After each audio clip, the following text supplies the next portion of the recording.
کیونکہ یہ جو ایشوز ہوتی ہیں ان کی جو پالیسی ہوتی ہے تو یہاں جو سمجھا جاتا ہے کہ امریکن نیشنل کنسنسس ہے یا کم از کم اکثریت کی رائے یہی ہے اور اس کے مطابق وہ بناتے ہیں، یا پھر ان کے جو ادارے ہیں اسٹیٹ ڈپارٹمنٹ یا پینٹاگون یہ طے کرتے ہیں کہ ہمارے مفاد میں ایسا ہے، اور اس کو جو آنے والی پولیٹیکل قیادت ہوتی ہے وہ اگر خود بہت زیادہ کسی معاملے میں دلچسپی لے جب تو وہ تبدیل کرتی ہے، ورنہ اس کو تبدیل نہیں کرتے۔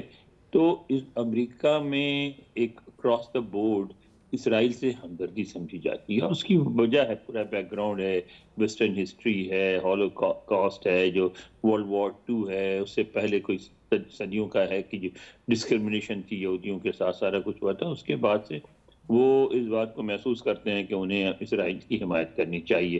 تو اس کی وجہ سے میں سمجھتا ہوں کہ ڈونلڈ ٹرمپ ہوں یا ڈیموکریٹس ہوں، ان کی اسرائیل کی پالیسی میں کوئی بہت بڑی تبدیلی نہیں آئے گی۔ امریکہ اسی طرح اسرائیل کی حمایت کرتا رہے گا، اس میں کمی بیشی آ سکتی ہے۔ فرق صرف یہ ہے کہ آپ ڈیموکریٹ سے بات کرتے ہیں دو ریاستی حل کی کہ یعنی فلسطینی ریاست بھی اور اسرائیل بھی ہو، ڈونلڈ ٹرمپ اس کی بات نہیں کریں گے، وہ دو ریاستی حل پہ بلیو نہیں کرتے، وہ زیادہ موقع دیں گے اسرائیل کو اپنی مرضی کے مطابق مڈل ایسٹ میں فیصلہ کرنے کے۔ جی انور اقبال صاحب، جیسا کہ آپ نے بتایا ہے ریپبلکن آئیں یا ڈیموکریٹ آئیں فرق کوئی نہیں پڑنے والا، مشرق وسطیٰ کی جو پالیسی ہے امریکہ کی وہ یوں کی توں ہی رہے گی۔ پاکستان کے بھی امریکہ سے تعلقات کافی سرد چلے آ رہے ہیں کچھ سالوں سے، تو ابھی جو ایک جماعت جیسے کہ آپ نے ذکر کیا تھا شروع میں کہ یہاں پی ٹی آئی کے جو حامی ہیں انہوں نے بڑی امیدیں وابستہ کر رکھی ہیں کہ اگر ٹرمپ اقتدار میں آئے تو فوری رہا ہو جائیں گے بانی پی ٹی آئی۔ کیا پاکستان کے حوالے سے پالیسی جو امریکہ کی ابھی چل رہی ہے، جو بائیڈن حکومت کے ساتھ کوئی تعلقات اتنے خوشگوار بھی نہیں رہے، خراب بھی نہیں رہے، تو کتنی تبدیلی آنے کا جو پاک امریکہ تعلقات بھی ہیں اور جو پی ٹی آئی کے جو کارکنوں کی خواہشات ہیں، اس کے تناظر میں بتائیے کہ کیا ممکنات میں سے ہوگا اگر ٹرمپ برسر اقتدار آتے ہیں؟ دیکھیے سر، میرا خیال ہے کہ اس میں بھی کوئی بہت بڑی تبدیلی نہیں آئے گی۔ اس کی وجہ ہے کہ آپ نے دیکھا کہ پچھلے دنوں ایسا تھا کہ بالکل امریکہ نے ایسا لگتا تھا جیسے پاکستان کو اسے پش ڈال دیا۔ اس کے بعد ایک واشنگٹن میں ایک پھر ریوائول ہوئی، اس بات کا احساس پینٹاگون ہمیشہ سے آپ کی حمایت کرتا ہے اور اس کے تعلقات بہت اچھے ہیں ہماری فوج کے ساتھ، اور اس کا ان تعلقات کو رکھنا چاہتے ہیں۔ اسٹیٹ ڈپارٹمنٹ میں بھی اس بات کا احساس تھا اور ہے کہ پاکستان ایسا ملک نہیں ہے جسے ہاتھ دھو کے چھوڑ کے علیحدہ ہو جائیں، کیونکہ اس سے بہت زیادہ مسائل پیدا ہوں گے۔ ایک بہت سینسٹیو خطے میں ہے جس کا بارڈر انڈیا سے ہے، جس کا بارڈر ایران سے ہے، جس کا بارڈر چائنا سے ہے، پھر خود ایک نیوکلیر پاور ہے، ایک بڑی آبادی ہے، ایک بڑی مڈل کلاس ہے جو ساری دنیا میں پھیلی ہوئی ہے، تو پاکستان سے وہ انگیج رہیں گے۔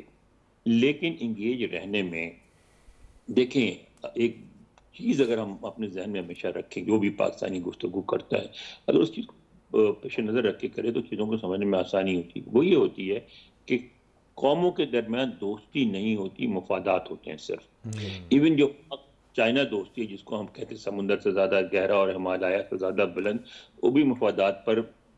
اگر چائنا کے مسائل بھارت کے ساتھ نہ ہوں جس طرح کے مسائل ہیں تو چائنا پاکستان میں اتنی دلچسپی نہ لے۔ چائنا کے لیے ایک بہت کمفرٹیبل سچویشن ہے کہ اس کی جو مسافت ہے بھارت کے ساتھ، اس میں اس خطے میں ایک ایسا حلیف ملا ہوا ہے جس کے خود اپنے بھارت کے ساتھ بڑے بڑے مسائل ہیں، لہٰذا دونوں مل کے بھارت کے سامنے کھڑے ہوتے ہیں بار بار۔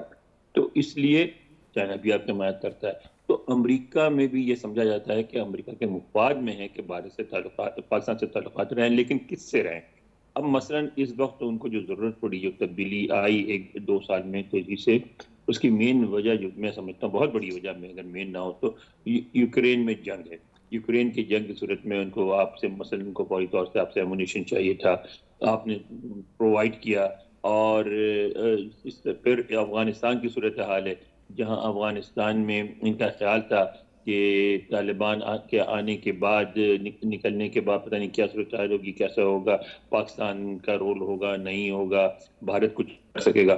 انہوں نے ساری کوششیں کی لیکن اس کے بعد اس نتیجے پہ پہنچے کہ افغانستان میں بھی تھوڑا بہت رول ہے پاکستان کا، اور ضرور ہے ایران کے ساتھ جو ان کی مسافت چلتی ہے اس میں بھی اس بات سے ڈرتے ہیں کہ ایران پاکستان کے اگر بہت قریبی تعلقات ہو گئے تو ایک نیا مسئلہ کھڑا ہو جائے گا، تو وہاں بھی خود بھارت کو وہ چائنا کے مقابلے میں کھڑا کرنا چاہتے ہیں، اور وہ نہیں چاہتے ہیں کہ پاکستان اور بھارت کی لڑائی ہو، کیونکہ اس سے وہ جو ایک ارینجمنٹ کر رہے ہیں وہ ڈسٹرب ہوتا ہے.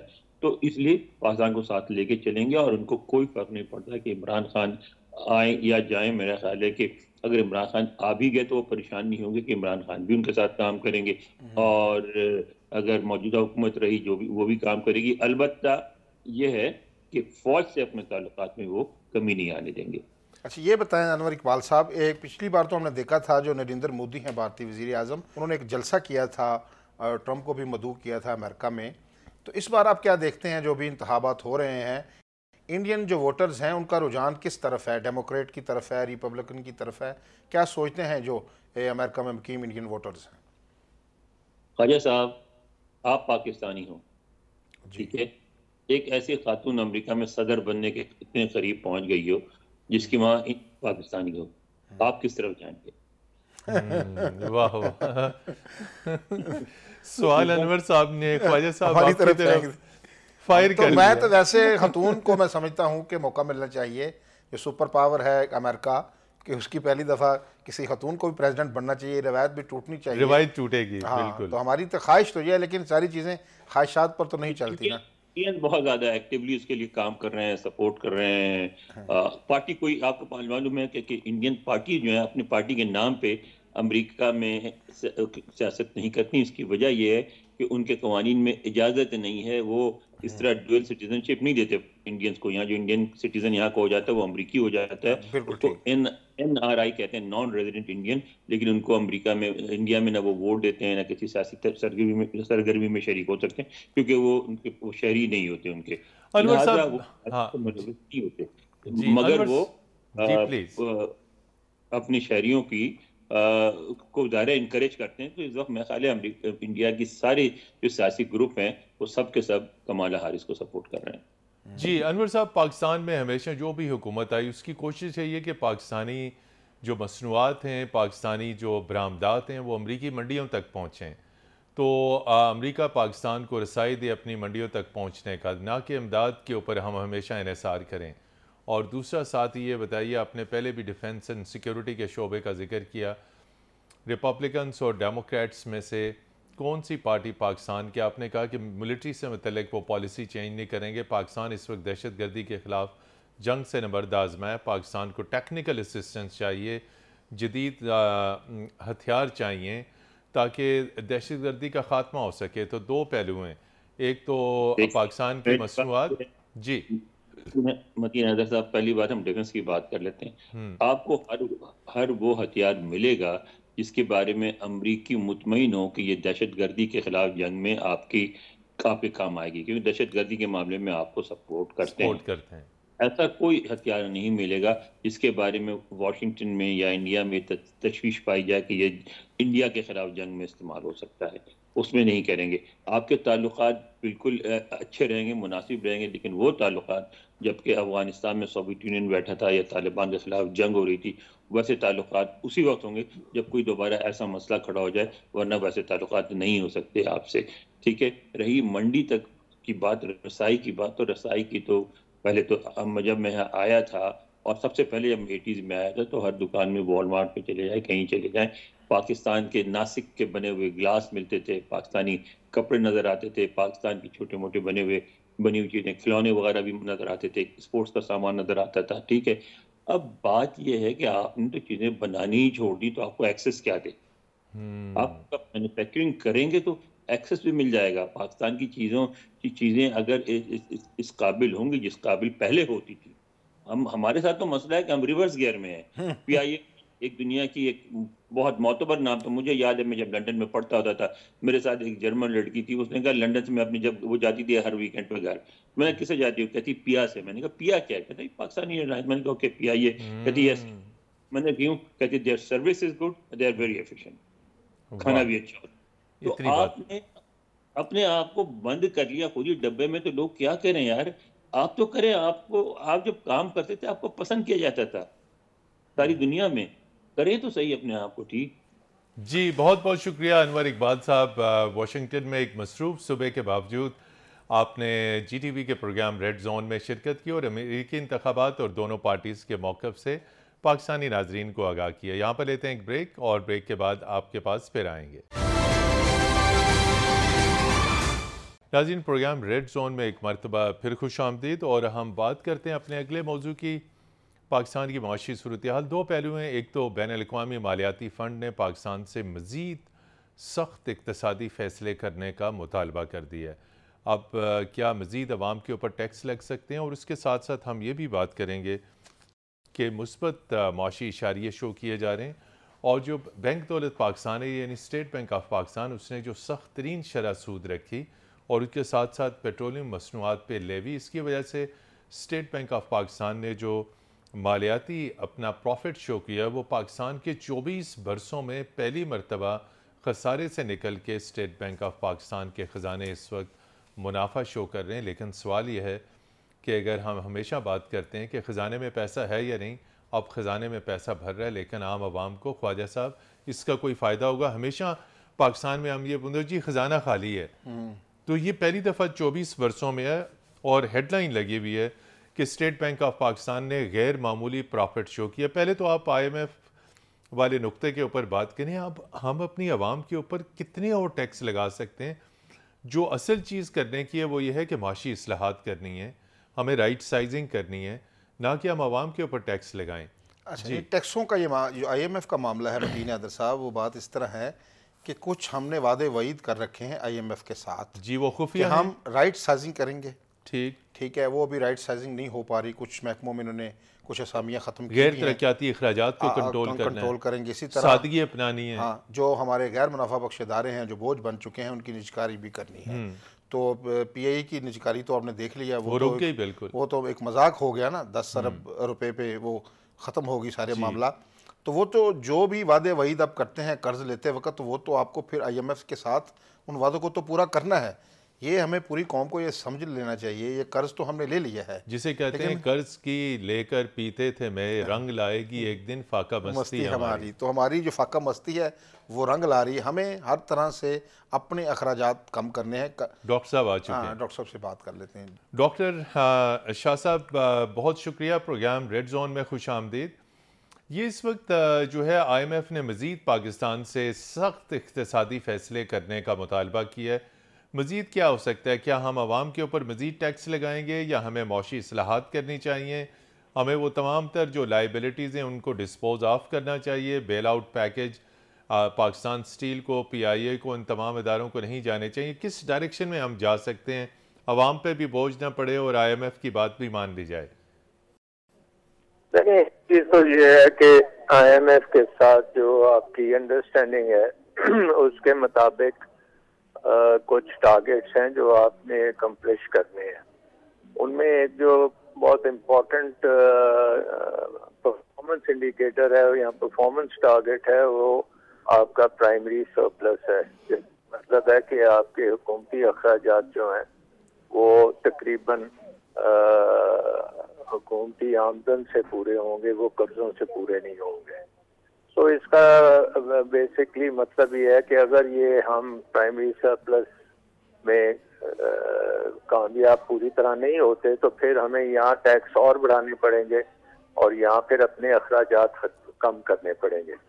تو میرے خیال میں بیسکلی پاکستان نے ٹیکس, جتنی قوت تھی پاکستان کے عوام کی, اس سے دگنے ٹیکس لگائے ہوئے ہیں. تو ہمیں اب ٹیکسوں کے اوپر فوکس نہیں کرنا چاہیے, ہمیں حکومتی اخراجات کے اوپر فوکس کرنا چاہیے اور اس کو سلیش کرنا چاہیے, کیونکہ بہت زیادہ ہمارے ایکسپینڈیچرز ہیں. تقریباً 28,000 ارب روپے کے ایکسپینڈیچرز فیڈرل گورنمنٹ اور پروونشل گورنمنٹس مل کے کرتی ہیں. تو اس میں خاصی گنجائش ہے کم کرنے کی, ویسٹ کو کم کرنے کی. اور ویسے بھی اگر ہم اکانومی کو ڈی ریگولیٹ کرتے ہیں اور حکومت کا شکنجہ تھوڑا سا ڈھیلا کرتے ہیں تو بہت سی محکمے, بہت سے ڈپارٹمنٹس, بہت سے منسٹریز ہم بند کر سکتے ہیں. اور یہ حالات ڈیمانڈ کرتے ہیں کہ ہم یہ کام کریں. یہ بزنس ایز یوزول ہم نہیں کر سکتے، کیونکہ ابھی تک کوشش حکومت کی یہ ہے کہ بزنس ایز یوزول ہی ہے، تھوڑے بہت ٹیکسز اور لگا دو تو شاید کام بن جائے گا، تو اس سے کام نہیں بنے گا. میجر ایکسپینڈیچر ریڈکشن کرنی پڑے گی، میجر ڈی ریگولیشن کرنی پڑے گی، میجر طریقے سے حکومت کو اکانومی میں جو ڈائریکٹ مداخلت ہے وہ ختم کرنی پڑے گی، حکومتی جو آپ کے ادارے ہیں وہ ختم کرنے پڑیں گے، حکومتی کمپنیز جو ہیں ان کو پرائیویٹائز کریں یا بند کریں. اب آپ کے سامنے پی آئی اے کے دیکھ رہے ہیں کہ کیا مذاق بن رہا ہے قسم کا کہ کوئی لینے کو تیار ہی نہیں ہے. تو حکومت کو اپنے ملک کا انویسٹمنٹ کلائمیٹ بھی بہتر کرنا پڑے گا، آپ کا لیگل سسٹم ٹھیک کرنا پڑے گا. لیگل سسٹم جو ہے وہ اس وقت بہت زیادہ انڈر سٹریس ہے، کیونکہ حکومت اس طرح شو کر رہی ہے جیسے وہ امینڈمنٹس کر کے کورٹس کی جورسڈکشن میں دخل اندازی کر رہی ہے. تو انویسٹمنٹ پھر نہیں آئے گی اس معاملے میں، کیونکہ پھر الٹیمیٹلی انویسٹر کا جو ہے لاسٹ ریزورٹ ہوتی ہے وہ کورٹس ہوتے ہیں. تو اگر کورٹس بھی حکومت کے قبضے میں ہوں گے تو پھر انویسٹمنٹ آنی بہت مشکل ہے. تو آئی تھنک کہ بہت آئی ایم ایف انڈائریکٹلی آپ کو میسج دے رہا ہے کہ بزنس ایز یوزول نہیں ہو سکتی، آپ میجر قسم کی ریفارمز کریں، politically and economically and socially Hare area میں آپ کو کام کرنا پڑے گا. جی خواجہ عبد المتین صاحب. اچھا سر یہ بتائیے، ہم دیکھتے ہیں کہ اشاریے بہتر ہو رہے ہیں، کیا مہنگائی کم ہو رہی ہے، پھر سٹاک ایکسچینج میں ہماری جو ہے وہ بہتر جا رہی ہے، پھر ابھی بتایا گیا ہے کہ اسٹیٹ بینک میں جو جناب اس دفعہ ہم پروفٹ منافع 24 سال بعد منافع شو ہوا ہے. لیکن جب ہم پبلک میں دیکھتے ہیں مہنگائی بھی نچلی سطح پر کوئی کم نہیں ہو رہی، یہ کیا انتظامی ایشو ہے یا یہ اشاریے جو ہیں یہ ایسے فیک ہیں؟ کیا ہے اصل حقیقت؟ بتائیے ذرا ناظرین کو حقیقت میں کیا ہے. عوام سننا چاہتی ہے. بالکل دیکھیں، ایک تو یہ ہے کہ آئی ایم ایف پروگرام جو ہے وہ کرنا ایک سگنل ہے عوام کے لیے اور انویسٹرز اور باقی دنیا کے لیے کہ آپ نے ایک انڈرسٹینڈنگ پہ سائن کیے ہیں اور آپ وہ کام کریں گے، اور اس کا مطلب یہ ہے کہ آپ فسکل رسپانسبلٹی شو کریں گے اور یہ اپنے جو بجٹ میں خسارے ہیں یہ ختم کریں گے، پھر آپ اپنی کرنٹ اکاؤنٹ ڈیفیسٹ کو ٹھیک رکھیں گے ایٹسیٹرا ایٹسیٹرا. تو وہ تو اپنی جگہ ہے اور اس کا ایک پازیٹیو امپیکٹ انوائرمنٹ آتا ہے. لیکن اگر آپ اسٹاک مارکیٹ کو دیکھتے ہیں اور وہ خاصی تو دکھا رہی ہے، اس میں کانفیڈنس ڈیفینیٹلی آہستہ آہستہ بحال ہو رہا ہے، لیکن یہ نہیں ہمیں بھولنا چاہیے کہ ابھی تو وہ اسٹاک مارکیٹ پچھلے 2 سال کے جو ڈی ویلیویشن کا امپیکٹ ہے اس کو ریکور کر رہی ہے. یہ اس طرح سے ہے کہ اگر آپ کی گاڑی آپ نے آج سے 2 سال پہلے $1,000 کی لی تھی تو آج بھی اس کی قیمت اگر آپ لینے جائیں گے تو $1,000 ہی ہوگی، بٹ روپوں میں وہ بہت زیادہ ہوگی کیونکہ ڈی ویلیو ہو چکی ہے. تو وہ اگر $1,000 کی گاڑی 10 لاکھ روپے کی تھی تو وہی گاڑی آج 1 لاکھ کی جو ہے وہ 30 لاکھ کی ہو جائے گی. سو یہ اسی طرح سے اسٹاک مارکیٹ بھی بہیو کر رہا ہے کیونکہ وہ اپنی ڈی ویلیویشن امپیکٹ کو اوور کم کر رہا ہے. اگر آپ کی ریفارمز آنی شروع ہو جائیں گی تو اس سے تو پھر یہ مارکیٹ جو ہے اس سے بھی دگنی ہو سکتی ہے. اگر ہم واقعی ڈی ریگولیشن کرتے ہیں، پرائیویٹائزیشن کو صاف شفاف طریقے سے کریں، ٹرانسپیرنسی کے سے کریں، تھریٹک سولوشنز لے کے آئیں اور ایفیشنسی بڑھائیں اکانومی میں، تو پھر جا کے آپ کی اکانومی بہت تیزی سے گرو بھی کرے گی اور اسٹاک مارکیٹ بھی بہت زیادہ بوم کرے گی. بس لاسٹ آپ سے جی ڈاکٹر شاہ صاحب آپ سے لاسٹ ہم یہ پوچھیں گے، آپ نے معاشی اصلاحات کا ذکر کیا. ہر حکومت میں ہم سنتے آ رہے ہیں کہ معاشی اصلاحات ہو رہی ہیں. یہ معاشی اصلاحات کتنا بڑا جن ہے کہ یہ کبھی بھی قابو میں نہیں آتی، مکمل نہیں ہوتی، کیا وجہ ہے؟ ایک دوسرا اس کے ساتھ ہی جڑا ہوا ڈاکٹر شاہ صاحب سوال ہے کہ ابھی قطر میں جو ہمارے پرائم منسٹر گئے وہاں کہا گیا کہ قریباً $3 ارب کے یہ ایم یوز ہیں جو ہم کسے کہتے ہیں، یہ جو مفاہمتی یادداشتیں جو ہوتی ہیں، اس کا کوئی امپیکٹ بھی آئے گا؟ یہ صرف یہ ایم یوز ہی سائن ہوتے رہیں گے؟ یہ واقعتاً سرمایہ کاری